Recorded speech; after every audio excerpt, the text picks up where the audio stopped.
आप सभी का छत्तीसगढ़ एक्सप्रेस में रुक करेंगे खबरों का। अंतर्राष्ट्रीय ख्याति प्राप्त लेखिका गीतांजलि श्री एहसास वुमन कार्यक्रम में शिरकत करने पहुंची। उन्होंने बतौर लेखक अपनी जर्नी के बारे में लोगों से बात कर अपने विचार रखे। उन्होंने किताब के लेखन और उनसे जुड़े हुए कुछ सवालों के जवाब भी दिए। आपको बताते चलें कि लेखिका गीतांजलि श्री की किताब रेत समाधि को हाल ही में अंतर्राष्ट्रीय बुकर अवार्ड मिला है। साहित्यकार गीतांजलि श्री से खास बातचीत की स्वराज संवाददाता स्वाति कौशिक ने।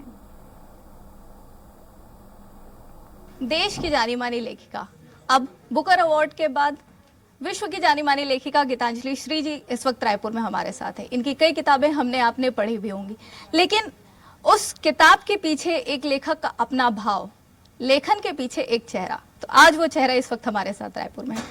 सबसे पहले तो रायपुर में आपका बहुत बहुत स्वागत है।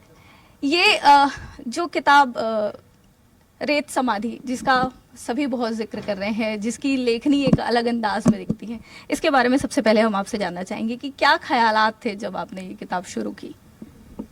ऐसे कोई एक ख्याल के साथ नहीं लिखी थी मैं, बस मुझे एक बूढ़ी औरत जो अब लगभग हर समय बस खाट पे पड़ी रहती है और जब उसके पास कोई आता है उसको उठाने के लिए वो उनकी तरफ पीठ कर लेती है, बस इस छवि ने मुझको प्रेरित किया और मुझे लगा कि मैं इसकी कहानी ढूंढती हूँ। मुझे मालूम नहीं थी उसकी कहानी, तो मैंने उसकी कहानी ढूंढनी शुरू करी। उस जिज्ञासा से वो किताब शुरू हुई। गीतांजलि जी, आज भी आपसे बहुत सारे लोगों ने पूछा कि भाषा में बहुत बदलाव है।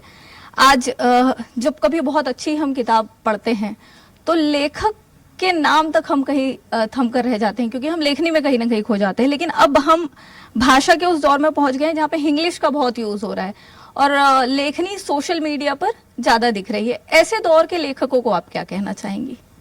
देखिए, मैं सोशल मीडिया में नहीं हूँ और मैं सोशल मीडिया के बारे में बहुत ज़्यादा जानती भी नहीं हूँ, तो इसलिए उसके बारे में मैं क्यों बोलूँ जब मुझे उसके आधी अधूरी अधकचरी नॉलेज है उसके बारे में। सोशल मीडिया कुछ अच्छी चीज़ें कर रहा होगा, कुछ बकवास चीज़ें कर रहा होगा, वो जाने, मैं उस पर नहीं हूँ।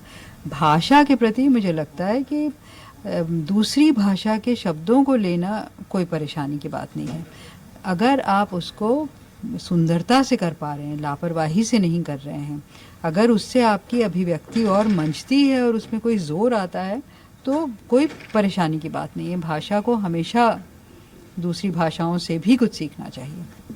तो बिल्कुल, अगर आप भी अच्छे लेखन और पाठन में आना चाहते हैं तो समय जो है वो बहुत जरूरी है। कैमरा पर्सन गणेश के साथ स्वाति कौशिक, स्वराज एक्सप्रेस के लिए रायपुर से।